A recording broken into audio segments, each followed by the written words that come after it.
దేవుణ్ణి స్తుతించగలగాలి. సమయమందును అసమయందును నువ్వు దేవుని కీర్తించగలగాలి. సమయమందును అసమయమందును నువ్వు దేవునికి సన్నుతిస్తూ ఉండాలి.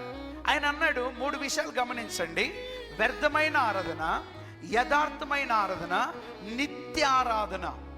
నిత్య ఆరాధన దీనికి ఒక స్థలం అంటూ, నిత్య ఆరాధనకు దీనికంటూ ఒకటి అంటూ ఉండదు. బాగా గమనించండి. నువ్వు నిత్యము దేవుణ్ణి ఆరాధించడానికి, ఇప్పుడు మీరు గమనించండి, మన ఆత్మ ఉందనుకోండి, మనం పండుకుంటే మన ఆత్మ పనిచేస్తూనే ఉంటుంది.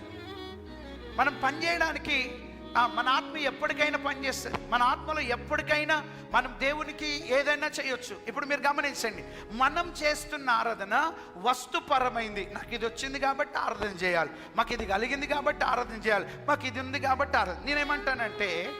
నేనేమంటానంటే అన్ని విధాలుగా నువ్వు బాగున్నప్పుడు చేసే ఆరాధన కంటే ఏమి బాగలేనప్పుడు నువ్వు చెయ్యగలిగితే అది వీటికంటే 1000 కోట్ల రెట్ల ఆశీర్వాదం నీకు ఇయ్యగలుగుతుంది.